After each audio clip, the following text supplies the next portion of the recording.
Jimin, Kim Tae-young, Jung Jungkook, sending BTS.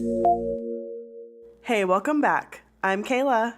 And I'm Bethany, and this is Standing BTS. Yes. Yes, welcome to another wonderful episode where we get to hang out for about an hour and just talk about BTS. And what a wonderful hour it is, too. But disclaimer, this is a comedy fangirl podcast. That means that we're going to fangirl, laugh, and learn a little bit along the way. Yep, that's right. This is an explicit podcast, though, so if you aren't cool with that, you can dip out now. We won't blame you. Totally. But if you're down for some goddammit Min Yoongi, you beautiful genius. Or did anyone else notice J-Hope's massive bulge in the Idol dance practice video? Girl, yes, I did. And if you did, if you're here for that, then you're in the right place. Yes. I loved that part in the video. When Jordan and I watched it together, I had to point it out. And I was I tweeted about it. It's amazing. Yeah, no, it's there. You can totally see it. It's hard to miss. The white pants. Yeah. Okay, so real quickly, we're going to do some quick correction / BTS news. So BTS just arrived in the United States for their upcoming concerts in North America. Super exciting because Fort Worth, literally we leave next week, Kayla. Yes, oh my gosh. Girl. Next Friday. Yeah, I am going to have to bring anxiety medication for sure. Oh. Over this past week, BTS also has been doing their comeback stage performances, which all have been super incredible. But also, we've been hearing that they've gotten, no sleep and that they've really been overworked. So we really hope that they're resting up and eating lots of food because we love them. Yes, we love you, BTS. But all those comeback stage performances were amazing and so incredible. Dude, yes. I have just something to say that's kind of news and kind of been on my mind, but the news is that Love Yourself Answer is fucking #1 on the Billboard 200, which is the chart for albums, and that they debuted, this is the first time they could be on the chart, and they're at #1. And this comes only 4 months after Love Yourself Tear debuted at #1 on the Billboard 200. Damn. For fucking so real. Proud of them.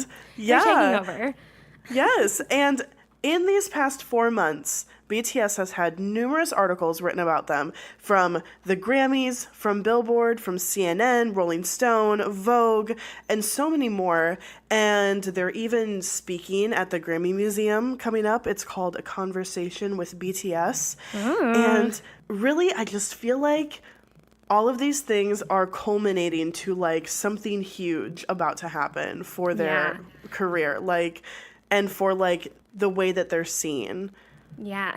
I mean, a special event at the Grammy Museum? What? I don't even know what that means. What are they going to do? Just talk with the people at the Grammys?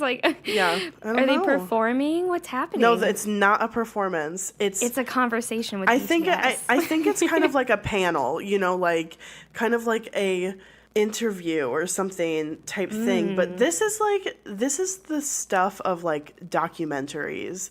When people are searching about BTS to make documentaries about it years from now, this is the stuff they're gonna seek out and put in it, and it's gonna be this was a pivotal moment in their career. Oh yeah, totally.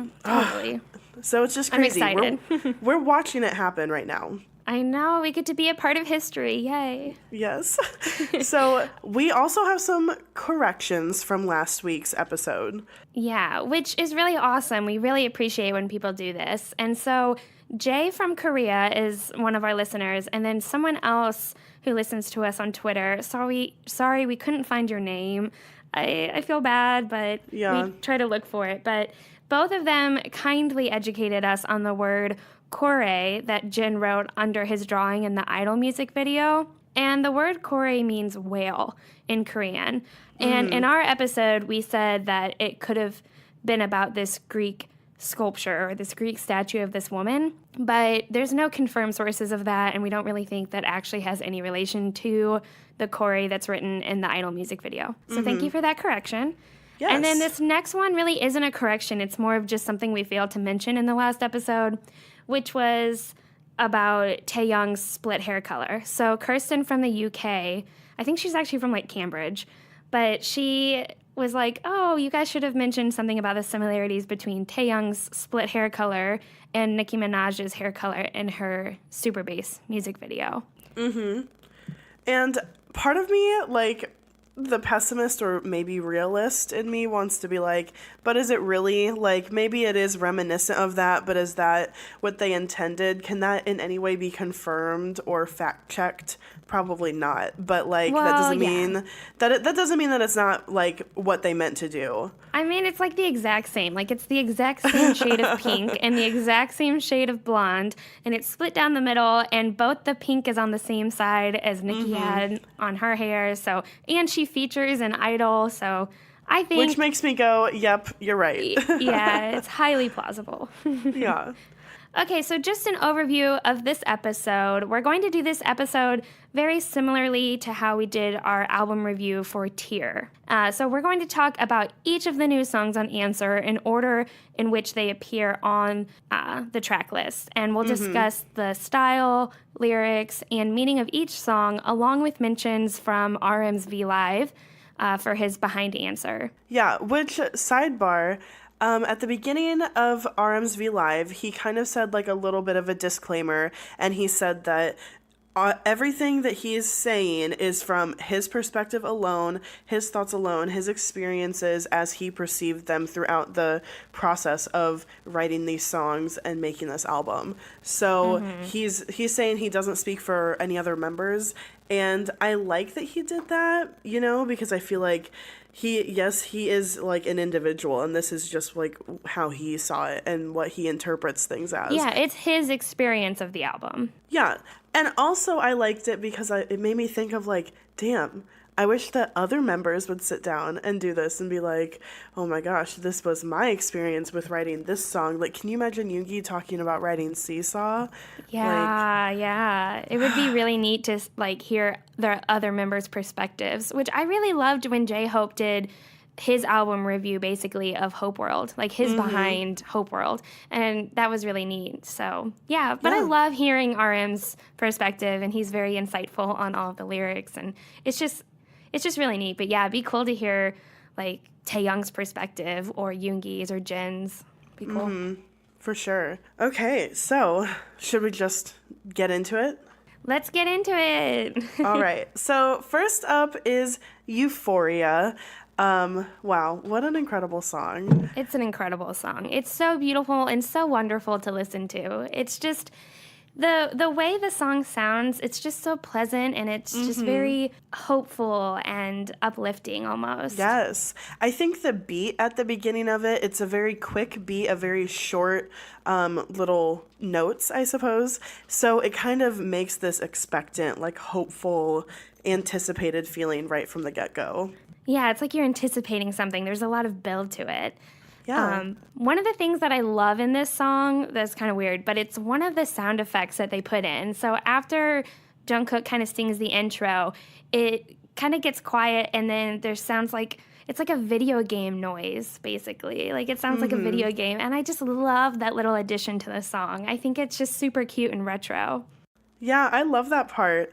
It's like, it is really cute and it's interesting, you know, like it's not an everyday sound, so it stands out. It makes the song sound more bubbly when they put that in. I don't know, it gives it a bubbly effect. Yes, like bubbly, blissful, really happy. And also, I think contributes to the nostalgia feel of the song. Like when you think about Euphoria, you think about the music video, and like you think about just what everything looks like, and it gives you this retro vibe. So that game noise is like that nostalgia. Yeah, it's perfect. And of course, Jungkook does a wonderful job in this. All of his beautiful high notes and his wonderful runs that he does throughout. It's really well done. He did a fantastic job for it. And with Euphoria, just kind of like epiphany and singularity and serendipity, Euphoria is very much Jungkook style. Very pop-ish, but, you know, fun and beautiful. And I don't know. I love it. Well, let's get into the lyrics. Yeah. Okay, so... this song is like being sung to like a new lover, like a new lover, like the beginning of a relationship, basically. Yeah, yeah. So right at the beginning of the song, he has this lyric, and he's relating like this new love to kind of being like a dream. And he says, "This dream is a blue mirage in the desert, a priori deep inside of me." So I wanted to know what a priori means. So basically, it's a philosophical term, and it describes something that can be known without experience or data. So basically, knowledge that you get by analyzing concepts independent of actually experiencing them. So it's kind of, I think it's kind of like common sense, like you can make assumptions based on things you already know. Yeah, it's like instinct. It's just instinctual within him. This feeling that he's having, like if he's looking at this person, like this newfound love and this new feeling, it's just instinctual that like, yes, this is good. It's just this euphoric feeling, yeah. Yes, and like it's just like he just knows it's meant to be instinctually. That's what the lyrics talk about. Yeah. He talks, or in the lyrics, they play with the words euphoria and utopia. I love that. Yes. Yes. Where it says, yeah, you are the cause of my euphoria. When I'm with you, I'm in utopia. Like, yes, they're very similar sounding words with the ias at the end. And I just feel like, you know, a utopia is just this perfect society. And this euphoric feeling is just this perfect, just overwhelmingly happy feeling. So he kind of refers to the utopia as the place that's across the ocean over the horizon, quote, the place that's getting clearer. So this utopia is kind of like this imagined future for them. And together their future is clearer, and they can see the horizon together, and it's like they're on this journey together. Yes.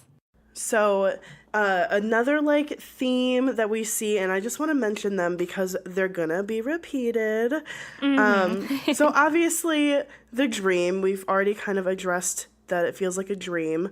Holding hands is a huge repetitive theme. And the ocean, but more so the color of the ocean, which is blue or green, depending on how you interpret it. Okay, so let's hear what Namjoon's input about this song was. Yeah, so for RMV Live, he ended up saying that the writing and producing for Euphoria actually started nearly a year ago, which doesn't surprise me. But when they started Euphoria, he really wanted to write the lyrics, but it was kind of during Fake Love and Tear, and so he just was kind of overwhelmed and busy, and so it was written mostly by other people, but he said that Jungkook had a really big say in a lot of it, and that he was really invested in the song. So Jungkook actually re-edited the song multiple times and kept sending it to Namjoon. And Namjoon said, like, when he first listened to Jungkook's very first version, he told him that the song kind of lacked color and emotion and that it sounded somewhat dull. And so he ended up giving him some advice, and his advice to Jungkook was that he should imagine himself singing the song on the grass by the Han River while filming a refreshing soda ad. And I just think that's like so specific. Very specific, but you understand the feeling. Like, you know what that's supposed to look like. So after he recorded it several more times, he ended up perfecting it. And Namjoon says it's near perfect now, like when he listens to it. But what I also found really interesting is that when you mentioned the ocean as one of the common themes throughout the song, Namjoon, he ended up writing the bridge, I believe, of the song. And he said that he watched a romantic animation film, and it was called The Ocean Waves. And that's where he got his inspiration for the lyrics. So I think that comparison of the ocean and love and this journey of love and, like, just relating it to the ocean. I just love that. Yeah, that symbolism, man. Yeah. Okay, so that was our review of Euphoria. I love the song. I think it's super upbeat, song. Super bubbly, just a beautiful way to start this album. It really does send you into a euphoric state. Like, you can't listen to the song and be mad. No, you can't. It just puts you in a happy, good mood. Yeah, if you are mad, just put on Euphoria. There you go. Okay, so next, let's talk about trivia beginning Just Dance. So each of the trivias have a Chinese character, like a Chinese word in it. Yeah. So in Just Dance, it means beginning, which is fitting because throughout the trivias, each rapper was supposed to kind of display a point in love or like a Yeah. point in a relationship. Yeah, the album is really taking us through a story. So trivia Just Dance is the beginning, and then trivia love is the development, and then trivia seesaw is the turn. So those are all the Chinese characters that they use. And so it really is just like this storyline. I mean, if you think about like when you are in English class and you're learning how to write a story or like plot a story, you know, you have like the beginning, the development, the climax, the descending, and then like the resolution or the conclusion. And that's really what they do with the album, which I think is so clever. But yeah, they start with J-Hope being the beginning for Just Dance. Okay, so this song, for this style, first off, I just love this song. I think it's really hard to choose a favorite trivia because they are all just so good. But I don't know, I really like Just Dance. I really do. It's really fucking good. It's so catchy, and the style is very Hope World, very J-Hope. Like, it's totally his style. He uses a lot of voice inflection. It's very bouncy. Very bouncy. It's funky, and it's also smooth and sexy. It's just amazing. Yes, it's definitely sexy. We'll probably hit on that in the lyrics and meaning for sure. For sure. But yeah, it has these snare drums in the background along with this really nice strong bass line. And there's clap sounds during the verses, and there's also some blended EDM music that's played during the chorus. I really cannot wait to see the dancing that goes along with this. Yeah, I actually haven't seen it.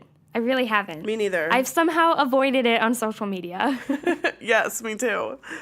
Yeah.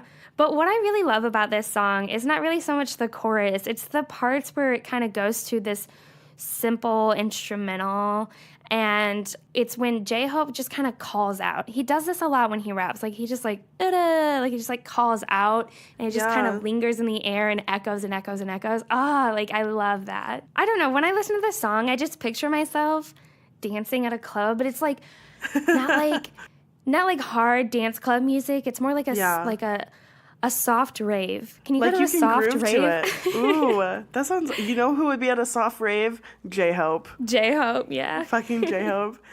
Yeah, everything you said, 100%. You're correct. So I want to talk about like some of the things that we get from this song, like the lyrics and the meaning. So symbolism is huge in these lyrics. Like, dancing is a huge symbolism. Rhythm also carries a lot of symbolic meaning. For example, like every time he's talking about dancing, you could take it as like literally dancing, like they're literally dancing together in person right now. Or they're dancing as in like the dance of a relationship, the metaphorical dance of a relationship, and like how you know, how a relationship goes type thing. Or you can talk about like dancing as in sex. To be blunt. To be completely honest. I mean, really, when I look at the lyrics, that's what I get. That's really, like, I don't know if I'm just, like, dirty-minded or what, but when I read it, I'm like, yeah, sex. Yeah. Like, that's really what I get. Well, during the chorus, when he goes, I just wanna, it's like, ... Yeah. It's fill in the blank. But this song also is really about honesty and love, because in the first verse, it talks about, like, that blissful feeling of love and, like, that basically it talks about sitting watching a sunset with a person, and that it feels like they're just having a natural conversation. I love that lyric where they say, Yes. he says, a natural conversation, say something. It's weird. We're connecting too much. Feels like everything will go well, but you're my friend. Yeah, my friend. Like, Yes. Because he's like, it's weird that we're connecting in this way because we've been friends before this, but it's also like, it's okay and it's exciting, and it's just, and he's being honest, like he's being vulnerable, and it's a positive thing. Yeah, yeah. Also, how he says, fall in, that also kind of gives that vulnerability, like Yes. honesty. Yes, for sure.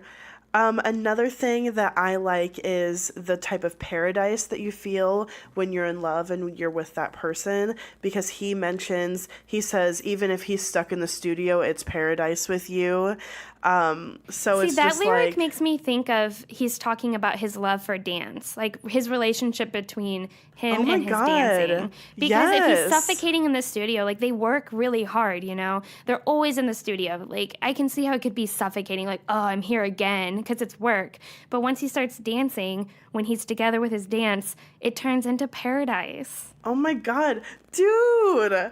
And I just want to bring up, like, in RM's Live, he does say that he feels like this is like J-Hope's Begin or like First Love. I love that he said that, yes, because that's really what it is. I mean, for First Love, Yoongi's talking about his first love, which was playing piano. And Jungkook's Begin, how he was super young, but like his brothers in BTS brought him and made him who he is now. And this is J-Hope's Yes. First Love Oh my and his God. Begin.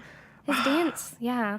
But he talks about that him and this person have a matching rhythm and that their dance is like a fate-like beat, which is just like, oh, so much love. Like, they're just so in sync, basically. Yeah. But then it gets really sexual though. Like It does. I felt it, baby. Like he starts saying baby over and over. Oh. He does. He says baby a lot, like during the bridge or something. Okay, Like but are 10 Hoseok times. stands okay? Like, are they okay after listening to this? No. Another kind of theme I want to point out, just because it relates to like fucking everything, is that he relates his partner in this dance to a flower. And which is just important because like how many different music videos have a flower or talk about flowers and talk about flowers blooming and stuff like that. All the time. All the time. It's a BTS thing. It is. So for RM's V Live, he said that he kind of explained everything with like the trivias and the begin, development, turn, and conclusion. But he says that Hoseok is the only one in BTS who could pull this song off, and that the song is addictive, which, yes, I totally agree. I love this song. I turn it on all the time. It's super, super catchy. And then, yeah, like you said, he also mentioned that this is like J-Hope's Begin or his first love.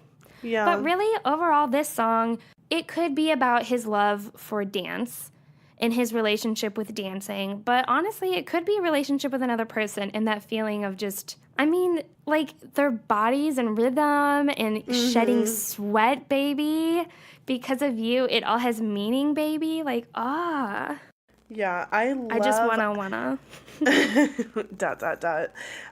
It's just there's a lot of different interpretations that I don't think any one is more correct than the other, and I think that's kind of No. the beauty of this song, is that you get what you're looking for out of it. You get what you want out of it.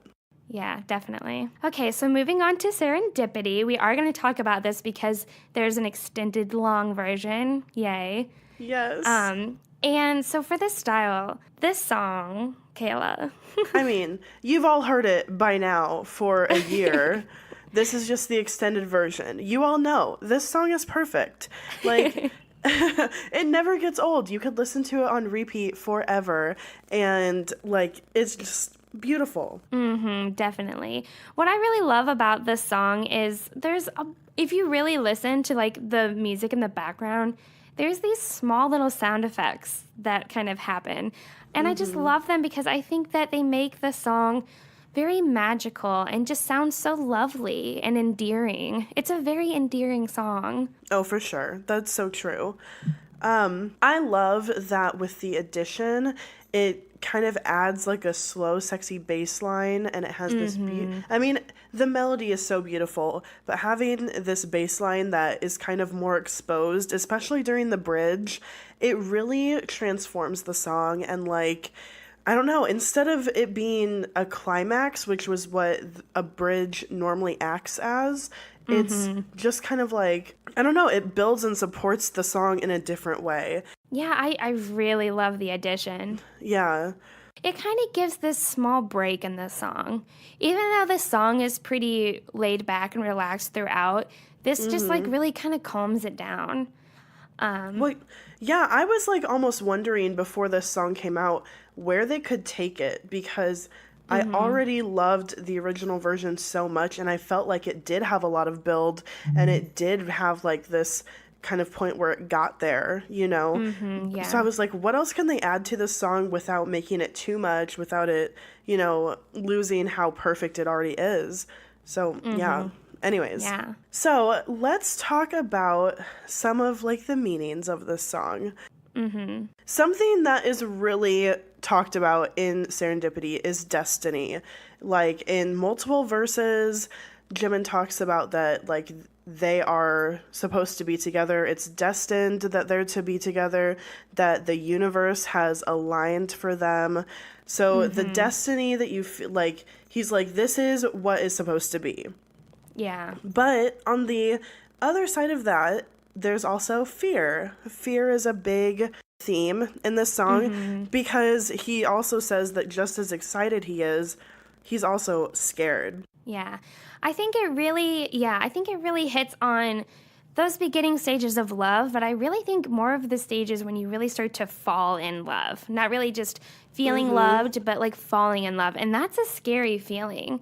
It is. Because you become so vulnerable and it requires a lot of trust with the other person. And yeah, there's this fear of destiny. I'm saying fear and feel. Well, okay.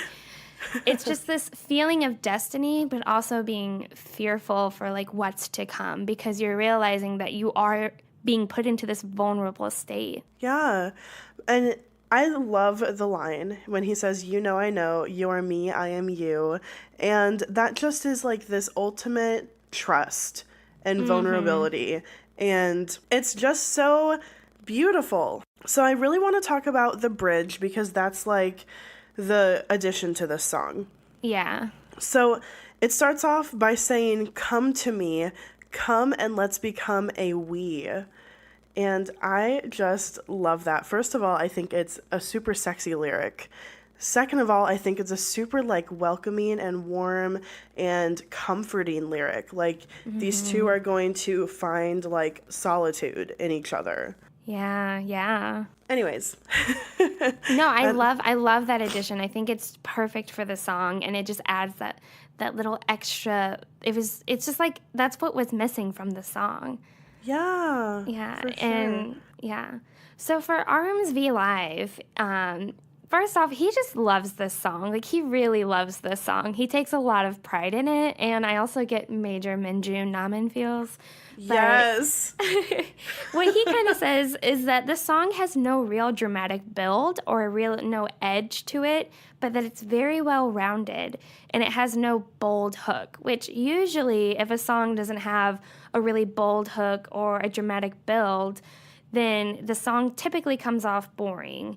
But he says that this song just never gets old and that it just sounds very organic throughout. But another thing that I love that he said in regards to Jimin's performance for this song, he said that when he performs it, it's very sentimental and mysterious. I was like, ooh. I love that, because I think I've said this before about Jimin. I think it was maybe in our Would You Rather episode, but like Jimin with a blindfold, like to me it's mysterious. He's just, I don't know what to expect from him sometimes. You know, like Jimin in a blindfold is like that Lie and Boy Meets Evil performance. Yeah, I know, I love that holy performance. He does that full performance with like a blindfold on. He's so in tune with his body. The skill level. Yeah. Something that I want to talk about, just because we're talking about Jimin, is that in this V Live, when Namjoon is talking about Euphoria, he mentions Jimin's voice compared to Jungkook's voice and like their strengths and weaknesses when it comes to making music. And he says that Jimin's voice has an edge to it. So it's interesting that like he says Serendipity is a song without an edge, because like Jimin's voice does have, when he said that description, I was like, oh my god, yes, that's the way to describe Jimin's voice. It is, like it has this edge, this unique edge to it that is not found very often. And I know Jimin can get kind of insecure because his voice, he can get pitchy from time to time, whereas Jungkook is very stable. But I mean, I think that's what's so beautiful about Jimin's voice, is that it is kind of edgy and it's different sounding, but it is really, it's pleasant to listen to for sure. Yeah. Okay, so let's move on to trivia love. Yes. And so this is sung or sung. It means development. So this is the development part of the album.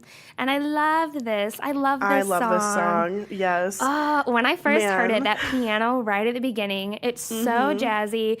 And I was like, even before I heard it, I was like, I get Namjoon vibes. Like, I really do.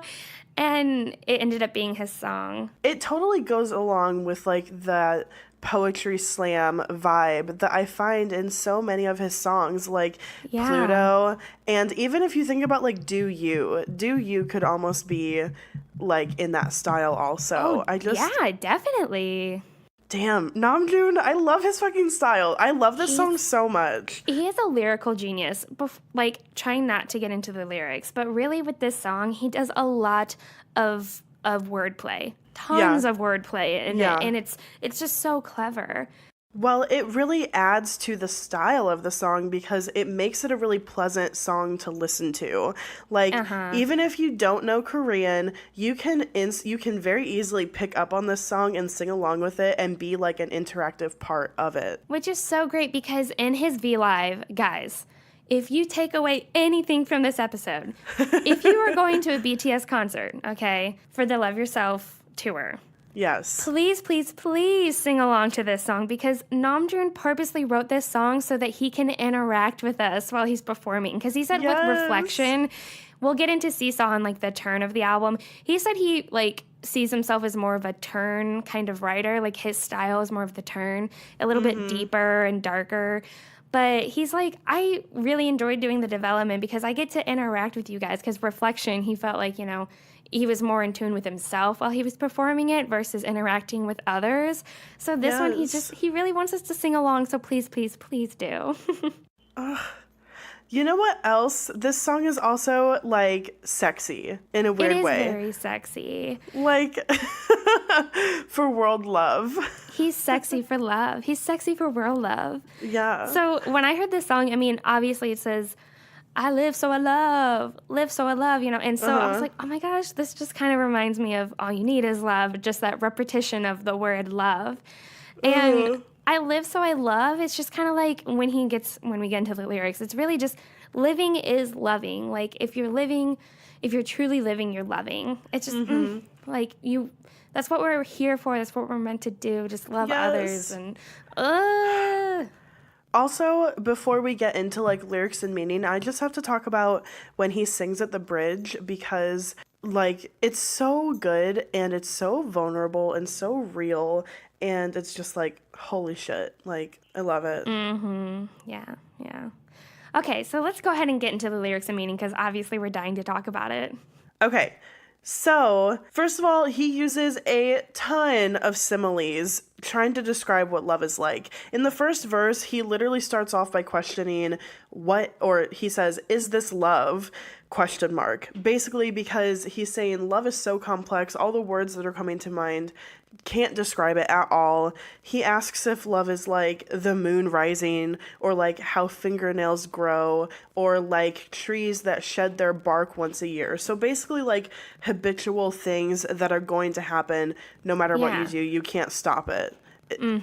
Which is crazy. He's like, this is love. Love is everything. Yeah. Right from the beginning. A huge thing he does is wordplay in both Korean and in English with the English alphabet. So the first thing that we hear is when he says, you make an I into an O, I Gosh, to an O. Kayla, do you remember me when we were like listening to the song like forever ago, like a week or so ago? I was like, why does he say I into an O? Like, I think I just wasn't putting two and two together. But the I into an O is live, the I in live into the O in love. Yes, Live bitch. into love. And I was like, oh my God. Like, I mean, it took me forever to really make that connection. I'm like, wow, that is Yes. so clever. This person he's talking about changes a life of just living a life to a life of living for love and with Yeah. love. So along with that wordplay, he also wordplays with the words love, human, and live in Korean, which is sarang, saram, and sara. And basically, he uses that to like make the chorus and relate all of them together. He says they sound so similar. They that, do sound so similar. Which I Yeah. just have to say this. I have a friend, Sarah, and she loves Namjoon. That's her bias. And so when I asked her how she felt about this song, she's like, I love it because I feel like he's just saying my name. Sarah, Sarah, Sarah. I was like, so then I listened to it closely. I'm like, I think he is saying Sarah. And so this is just amazing for her because, like, basically her bias singing her name. Her name. That's insane. So he uses that wordplay also and talking about how they sound so similar, so they, must relate so closely. Another thing that he does that I like is that he says fuck and then he lists all the letters between I and U in the alphabet. Like fuck all of this, like all of these letters, all of this space between you and me. And he says that he wants to be part of this person's novel. Yeah. And part of their bookshelf and part of their story as a lover. As a lover, like I want to be on your, on your bookcase in a novel as your lover. Yeah. That is so poetic and beautiful. I mean, and so fucking sexy too. Oh, it is sexy for sure. So anyways, another thing that I want to talk about in this song is blue. So blue is a theme that comes up throughout all of this. And Namjoon specifically says when he's wondering during the bridge, he's thinking about like the future and a potential sad outcome. And he says that his mood is blue in his head. So I was wondering about the symbolism in Korea or in K-pop or maybe in BTS history related to the color blue, or maybe like blue related to love, what those meanings might be. So basically, we see blue a lot in BTS's stuff.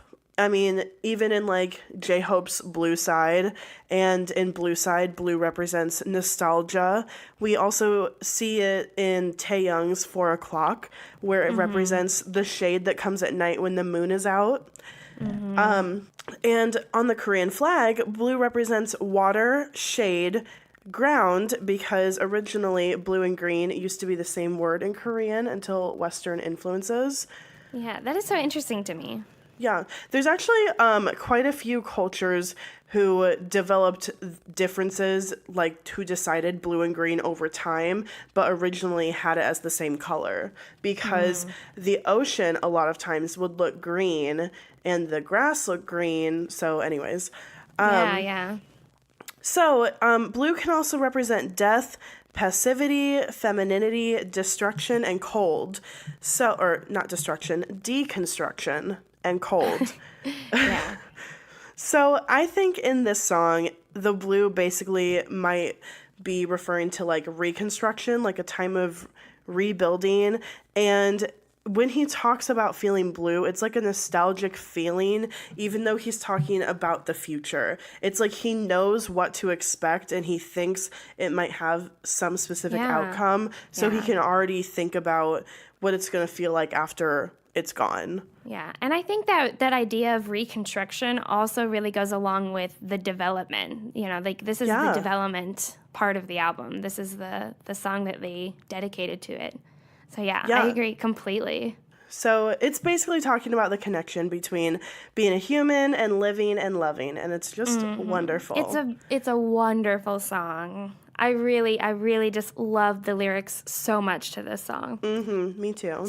So for Arms V Live, he ended up saying that this song is a parallel to DNA and that this really is supposed to be the developmental stage of love. And he was originally, like I said before, he was going to do The Turn for the album, but he ended up doing this because he just felt like he wanted to be more involved with the audience and have more excitement. So yeah, I mean, we really hit on a lot of the things that he talked about in his V Live in our kind of discussion for the lyrics and meaning. Yeah. So sing this at the concert. Like, that's a must. Yes, you have to. Okay, so moving on to trivia. Jian, which is turn. So trivia Seesaw. This is Yoongi's song. Dude, this song has gotten so much praise. So much praise. I mean, people who don't listen to BTS, I feel like, hear this song and they're like, oh my gosh, what is this? This is great. Yeah. It's a really good song, yeah. It definitely gives off kind of like that lo-fi vibe, like we've gotten some in Tear, but I get that a little bit from this. But for RM's V Live, what he ended up saying about this is that the words that Yoongi chose to use for this are quite simple, and like they're kind of straightforward, but also that they're intuitive. Yeah. I think that when he said that, I was like, that's the best way to describe how Yoongi writes, and I would select very similar words just because this song is a great example of that, but I think in a lot of his music, his lyrics are straightforward. They're very smart, but he doesn't use complex words, but the way that he strings words together gives a ton of meaning and also keeps it accessible to everybody. Like, everybody can relate to it and understand it. Yeah. I think this is a really relatable song, and that straightforwardness in his lyrics is why I think people really enjoy it, because they can relate to it so much. Yeah. So anyways, going back to like the style of the song. Yeah. Yoongi singing in this song. First off, we don't really hear Yoongi sing like ever. We've heard it a little bit in Her, and maybe some other songs, but we don't hear him sing very often. But this song, he does a lot of it. And to me, it just shows how intimate and vulnerable he's being with us with this song, because he's just not super comfortable with singing, but it sounds so good. Like, it's just so good when he sings, and that vulnerability and intimacy really adds to the feel of the song, because the song is like this seesaw. I mean, this relationship with this person and being so intimate and vulnerable with this other person. Like, Yes. It shows off his soft side. Oh, yeah. Oh, like, yeah. Which Yoongi totally has a soft side. And he just, he loves every member of BTS so much. And he can have a more serene exterior, but he really has a soft side for everyone. So I really love how this song, like the way that it sounds and like his singing and vulnerability really shows his depth as a producer and as an artist. And it's like, honestly, a side that we haven't been able to see before. No, yeah, it's totally, I think this is so different for Yoongi compared to like what we've heard on his mixtape, or just even the rap songs throughout BTS's career, yeah. Yeah. This compared to, like, Give It To Me. Oh, Give It To Me, yeah. Like, yeah. God damn it, Min Yoongi. You're such a beautiful genius. Okay, so let's talk about, like, the meaning of this song. So, obviously, this song is called Seesaw. So, the idea of this seesaw game is a huge repetitive theme in this song. It's like basically what it's written about. This is like a huge symbolism for the relationship. So it's kind of talking about like going back and forth, up and down. They're never level, they're never even. And he says that like the relationship was off to a good start, but somehow along the way they got tired of each other. And he relates like the trials and like the tiredness of this relationship as like this seesaw, because it's like it's never ending. And he talks specifically about, quote, the moment I became heavier than you, which, you know, if you're on a seesaw, like whoever is heaviest is like the person who kind of gets to control what's happening. Yeah.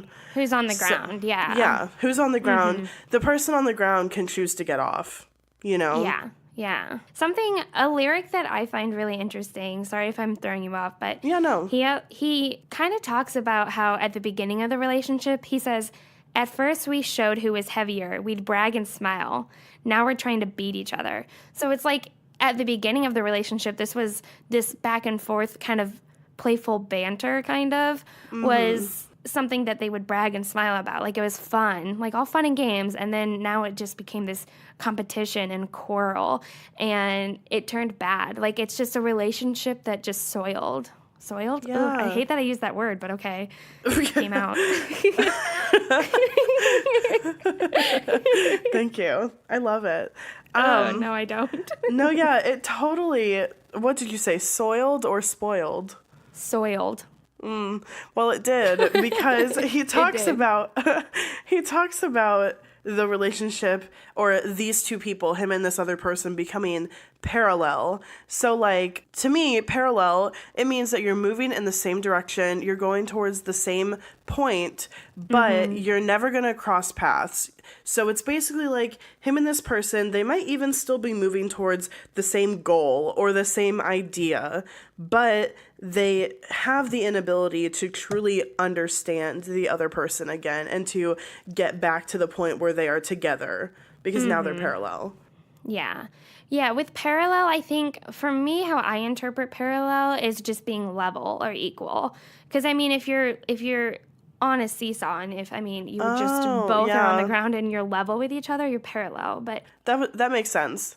But yeah, no, I get it. Like it can be just potentially you don't cross paths. Like if you're parallel, like I like that interpretation too. I was thinking about like parallel lines. Yeah, you know? like they don't cross. Yeah. I like that.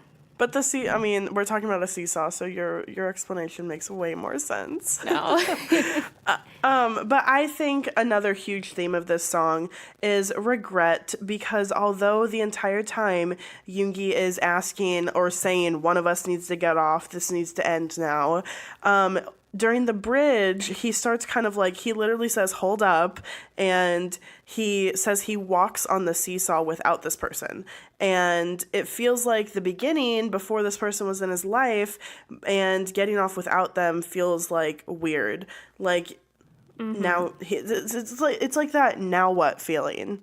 Yeah. So, Yeah. he's like Definitely. regretting it a little bit right before, it kind of ends.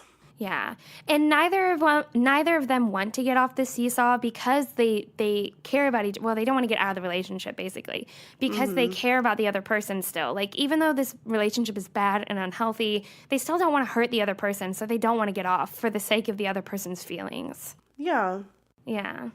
Oh, it's a really good song. It's very well written. Very well. So for RM's V Live, he kind of talks about how he was originally going to do the turn. And so he briefly mentioned that he had this song called Old Future. And it ended up falling through. Well, he says he pushed it to the side. But he also ended up writing another version. And he kind of plays the demo in the V Live that he does. But he said that he's basically going to use that song for his upcoming mixtape, which is exciting. So we got to hear just a little bit of a snippet of it. But for this song, he said that Yoongi did a really good job with it, and that he basically had the song written before they even told him that he would be the turn for the album. Mm-hmm. Wow, that's amazing because it fits so perfectly. It does, yeah. But in terms of the concert and Yoongi's performance, RM says that Army is really happy that he actually has a very good dance for this song that he ends up performing. And so I'm excited to see it. I've seen a little bit of it, but I hate that I have. But I'm super excited to see it in concert. Yeah. Mm-hmm. Okay, overall, an amazing song. Oh, yeah. No, it's really, really, really well done. So let's move on to Epiphany. So we talked a lot about Epiphany already. We devoted an entire episode to it. It's called Content Couch Gin. I still love that episode title. Me too. So if you want a deep dive into Epiphany, you need to go listen to that episode because we dive into the music video and the lyrics and the meaning and all of the symbolism and everything. Yeah, but I will briefly mention what RM says about this song in his V Live. So he said that Jin was really interested in composing the music for this song and that he made his own melody, but that he ended up sending it in just a couple days before the song was finalized, so they ended up not using it. So he ended up saying that the song is special. Like, this song on the album is very special because it's the only song on the album that talks about Kiol, or, Kiol, which means conclusion. So, like, we've had the the beginning, development, turn, and that now there's the conclusion, and that Jin's epiphany is the conclusion. So it is, he says when he listens to the song, it makes him emotional, and it just sounds like the truth, which, yes, like, it really does sound like the truth. Oh, so true. Yeah. Let's move on. Okay. So, I'm Fine. It is really similar to Save Me. That starts off the same as Save Me, but just, like, a slightly different pitch. Like, slightly distorted, almost. Yeah. But it has a very hopeful and strong and brave sound in their voices and just like so much confidence. Yeah, and you can really hear that confidence come through with the rappers during their parts. Yeah. And the vocal line in this song really is just amazing, just absolutely perfect, beautiful. Like, the way the vocal line sings this song is just so well done. And this song has a lot of build, and it gets to be like house style music almost, especially when it's to the parts where they're gonna like break down and do their dance. Yeah, it's just one of those songs that I feel like it keeps building. Like, it's almost like getting quicker or faster. It's just constantly building. When I first heard this song too, when Yoongi started rapping, I was like, holy shit, he's rapping so fast. Like, he raps really fast in this song. Also, the edge in Jimin's voice. Like, I don't know. I just really want to say that he's back. I don't know if anyone else noticed or missed this part of Jimin, but I did. And I did too, Kayla. I'm just saying he's back. Yes, demonic Jimin, bad boy Jimin. Anyways, but Taeyoung's voice is also super full, and Jin's voice is like so powerful and steady like it always is. I really cannot wait to see this live, like with the choreography. The performance looks like it's really just amazing and stunning, yeah. Okay, let's get into the lyrics and meaning. Yeah. So one of the main kind of themes is this blue sky. So again, blue being repeated in this song. So we know that we are dealing with like kind of, I don't know, feelings surrounding like the blue mood.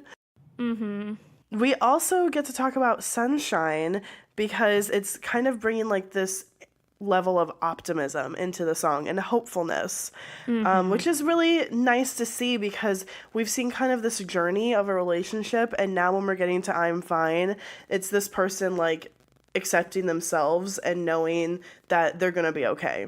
Yeah.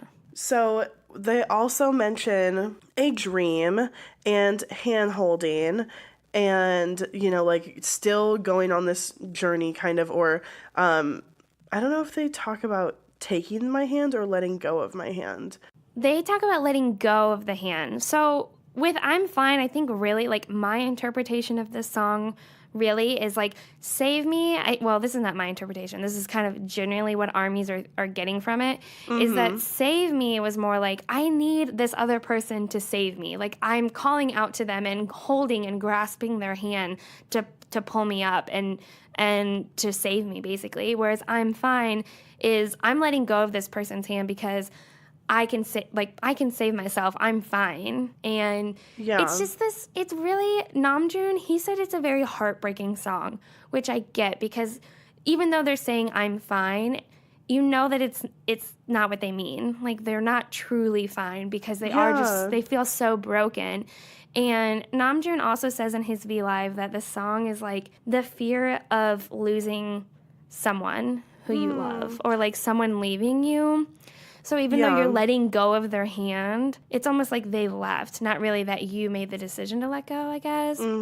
But it really does talk about like letting go of that sadness and pain and loneliness. Like during Suga's part, he says that he's basically telling himself to put away his fear and enjoy it, like all of this that's happening, because quote, you worked hard, so we're fine. And we is BTS basically. Like be like, let yourself enjoy this because we've worked so hard. Like this is our moment, you know? This song just has all of those kind of like when you said that Namjoon said they say I'm fine, but it's not really what they mean. It's like, yeah, that's what everybody says when they say I'm fine. Like when you say I'm fine, that has so much behind it as opposed to, saying something else, something real and more descriptive. So this song is kind of like them putting up like a front, like getting over that, I don't know, like the relationship or whatever, because they know that they're going to be okay and they know that they're happier and like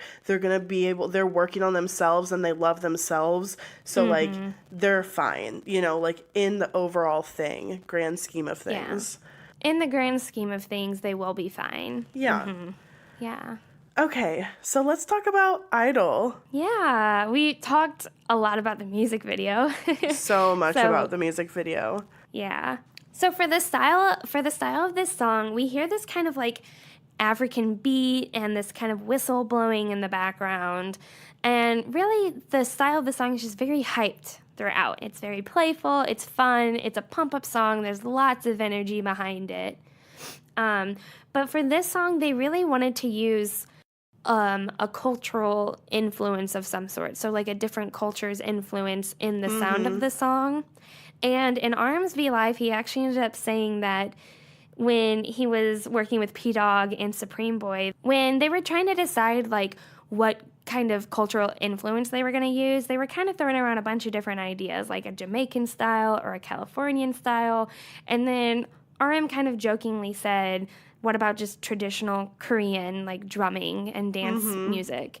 And it ended up being perfect, and they're like, that's what's missing. That's really what we need to put in this song. Yes. And so you really do hear that drum line and that style of drums. I really hear it when you can, that Korean influence. You can hear it, I feel like, between the oh, oh, oh, oh, oh, oh, oh, like that part. Yeah. There's, in between those, you can hear that Korean instrumental. I just love it. And when they say, so. Yeah. Yeah. I love it. Really, it's like super hype and just like a huge party song. Like this is the celebration song, Before we get to kind of the conclusion, this is like the big fucking celebration. Like you guys, we made it. We made it on this journey. We love ourselves. Like fuck everybody else. Yeah. I really love in this song that I think really contributes to the hype of it is the rappers and the singers are kind of in the background. They'll come in throughout sporadically, just shouting, hey, and yeah. It's just like they're all hyping each other up. And it just is so full of energy. It's such a fun song. It's super badass, too. Yeah. It's very affirming also. Like it really makes you believe the lyrics just by how it sounds. You can't stop me loving myself. Like, no, I can't. You can't. Yeah. So let's get into like some of the meanings. So you kind of mentioned this when you were talking about the traditional like Korean instrumental and like drums. So urso is a word used in pansori, which is a Korean musical storytelling tradition from the Joseon dynasty, and it's performed by a singer and a drummer. So the singer will chant the story and the drummer responds with urso, which in English means like uh-huh or okay or like that's right. So like that is like they're literally like affirming each other the entire time throughout this music video, like being like that's right, uh-huh, okay, like yeah, killing it. I love that. But in this traditional Korean way, showing that they're not like westernized and they haven't like lost all of like what makes them who they are. Yeah. So one lyric that I just want to talk about is when Jungkook says hundreds of me's inside of me. This is like when he's standing in the room that looks like the Matrix. So yeah. All of these me's can refer to the different kind of like labels that you can say of what he is. A rapper, a dancer, a producer, a singer, a brother, an idol, whatever, you know. Mm-hmm. But what the song explains is that each of those kind of identities are all valid and they all represent him and, you know, all the other BTS members because those different identities come together to complete who they are as people. And sometimes as fans, we only get to see one little part of who they are. Like, we never will fully be able to see, like, all of who they are all at once. We'll never truly know who they are because we never interact with them or, you know, we're just, like, watching them through a screen most of the time. Yeah. But anyway, And so Yeah. So it just talks about how they can, like, take on these different roles, but they know who they are. And so, and I love how in our last episode we said this isn't a diss song. Like, Mic Drop is like a diss song.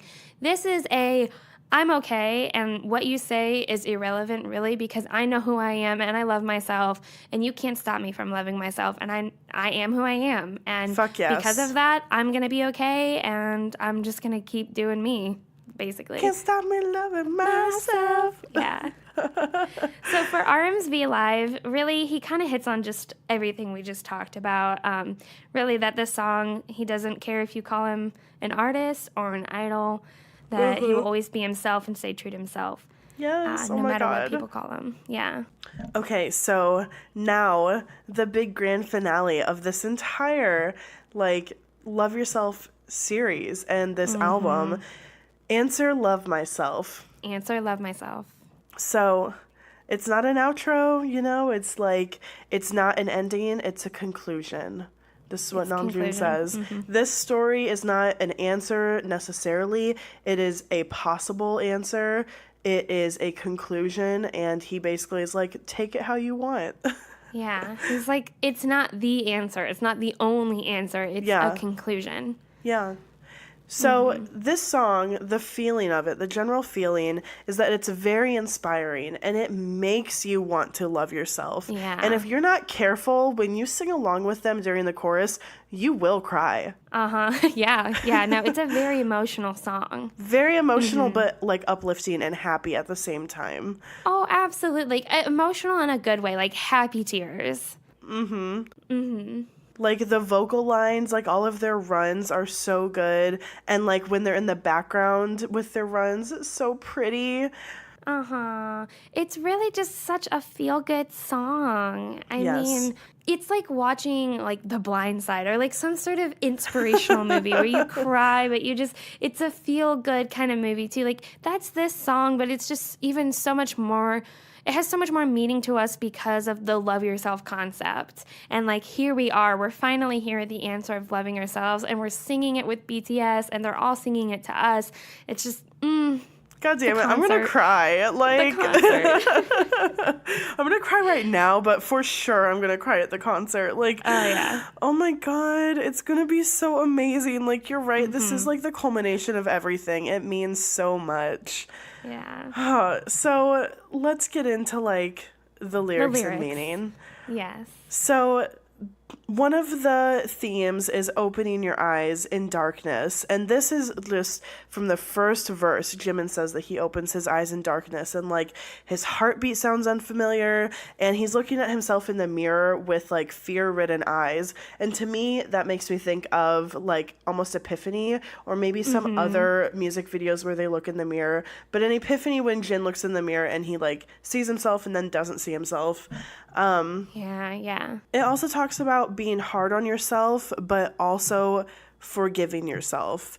So in verse 2, it says it might be harder to, it basically talks about that it's harder to love oneself than it is to love another person. And so we need to admit that. We know that it's true. Like, we're way harder on ourselves than we are on other people. And we set these standards really high for ourselves. But what we need to do is we need to trust ourselves in this, quote, maze, which makes me think of Love Maze. And oh, yeah. We need to know that when winter passes, spring always comes, which makes me think of Spring Day. I love that they put that lyric in there. Me When too. winter passes, spring always comes. Yes. Mm-hmm. This song also really deals with loving oneself, past, present, and future. So forgiving yourself in the past for what you did then and what you feel guilty about or what made you not love yourself then. Forgiving your current self and then, thinking about that person in the future and how you want to be. So it really Yeah. talks about loving yourself throughout all of that. Yeah. Or like feeling optimistic about the future or believing in yourself of like being truly yourself in the future and accomplishing things that you want. Yeah. Yeah. Like having good faith in yourself. Mm-hmm. Yeah, and Yoongi talks about like knowing the reasons why you should love yourself and like also not hiding underneath that mask anymore. And really that it's not an easy task, but it is so worth it. I mean, Oh, yeah. they basically say it's the most important task, the most important thing that you should do because you need it. Uh-huh. Yeah. So I just want to say the last lyric of the song because it's so beautiful and it's kind of like, to me, it is like the ending of the Love Yourself series. I know that there's other songs on the album, but those are like the repackaged songs, So it's the little outro bit of it, and it says, the me of yesterday, the me of today, the me of tomorrow, I'm learning how to love myself with no exceptions. It's all me. I love it. I just love that. Yes, yes. So for RMsV Live, he ended up saying that Bobby Chung wrote most of the lyrics for this song, and RM usually likes to read over the lyrics, and he ends up changing things around because he's really invested and he cares a lot about the lyrics. But he said when he was given this song that he felt like there needed to be no changes, which also, did Connor Menard play a role in this song? I don't know who that is. He's like I think he's like a British singer maybe, or like he was like, I don't know anyone. I don't listen to the radio. I listen to podcasts and BTS, and that's it. So I have no idea. Okay. Well, listeners, if I'm wrong, I could be wrong, but I could have swore I saw him tweet at BTS saying this song I wrote for BTS, and they translated and interpreted it their own way or something. I think he may have had a hand in it. Oh my God, I don't know. This is totally random. It just came into my head as we were recording. You might be right. I mean, I feel like I remember seeing that, but I don't know who he is or what specifically he was referring to. It might have been this song. Yeah. Well, anyways, RM ended up saying that all the vocalists really just showed all of their improvements in this song, and that the song really does make you want to love yourself more. And he says when they're all on the stage at the end of the concert, because this is the last song that they sing, he says it's very emotional. I think it's the last song is what he said. Yeah. But that it's very emotional, and that he knows that BTS, that they've been telling ARMY to love themselves, but that even today, RM finds it hard to follow his own advice. And that Which he is continues, so fucking true. Yeah, he continues to find it hard to love himself, even after all of this. Mm-hmm. Another thing that he also mentioned is the word of permission used in the song. They say that in the song. And he says that no one can give you permission to love yourself. You don't have to be given permission to love yourself. You give yourself permission to love yourself. You have that right. And he says a lot of times we try to seek affirmation basically from other people, from partners and boyfriends and girlfriends saying getting praise from them to feel loved or to feel worthy. And yeah, really but you don't we need should it. be but we should be doing that for ourselves. I should say I love myself or I'm beautiful or whatever instead of trying to seek it from someone else. Yeah, and you're fucking allowed to. It's not being selfish or what are some of the other words that they use to describe confident women? I feel a lot self-centered, but also Egotistical? I don't know. I can't think of it right now. I feel so stupid. But, it's not. It's so funny because you always ask, what am I thinking of? And then everything I offer, you're like, no, that's not it. I'm like, okay, sorry. It's something, I feel like it's something with an S, but I cannot think of it right now. Selfish? No, I already said that. Oh. I have no idea. Vain? I don't know. Like, that's not an S. Yeah, but- I mean, like, vain goes along, it's like along that same vein. yeah. It's something, like, it's not being vain or, like, self-centered or anything to think and believe and act like you love yourself. And, like, that doesn't mean that every single day you have to own it, but that means that at the end of the day, Yeah. Anyways. Okay. So, lastly, we'll just briefly talk about The Idol featuring Nicki Minaj. So, yeah.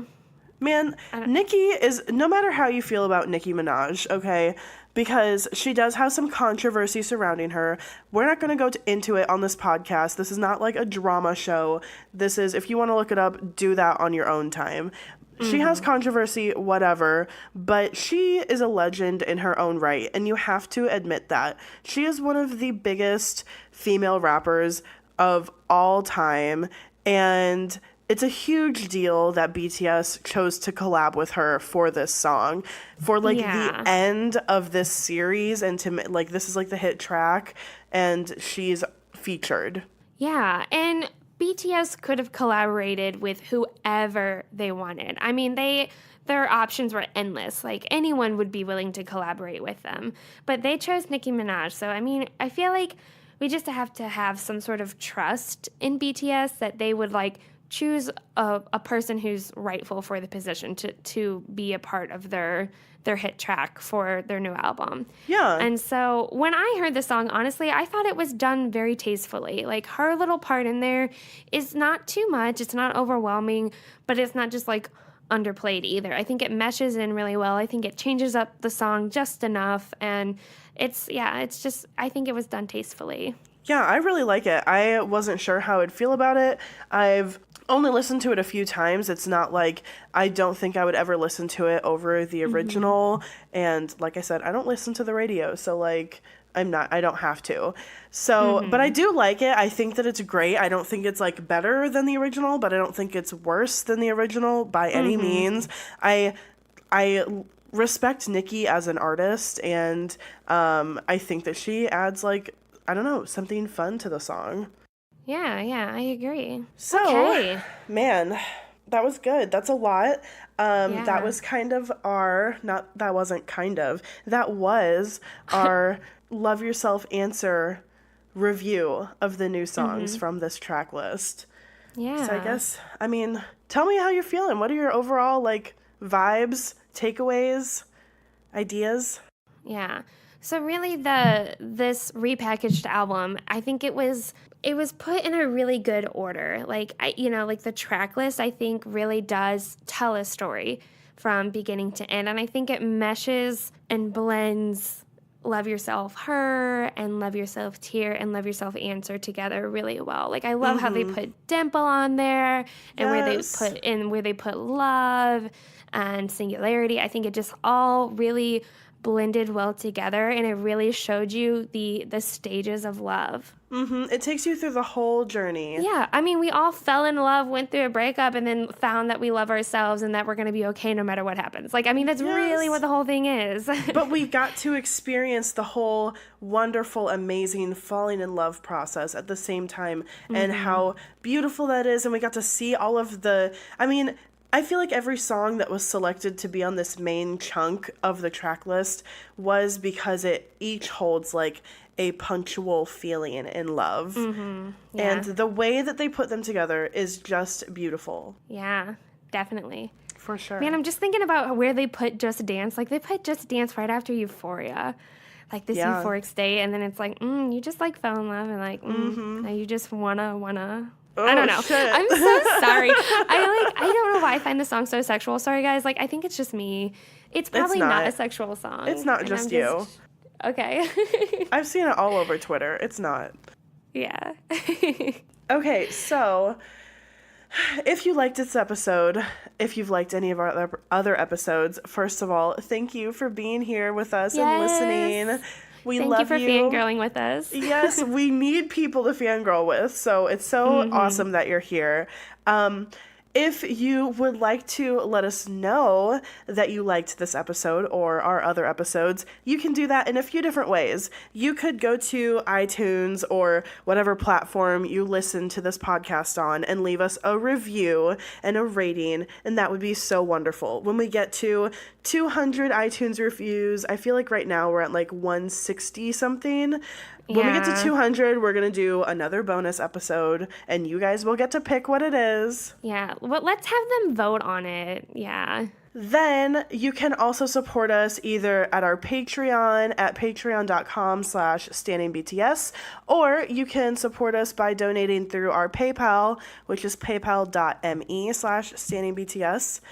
And of course, we want to talk to you, so you can email us, you can get with us on social media, whatever you'd like, and you can find links for all of those things in the description. In the description. Thanks for listening, and thanks for standing BTS.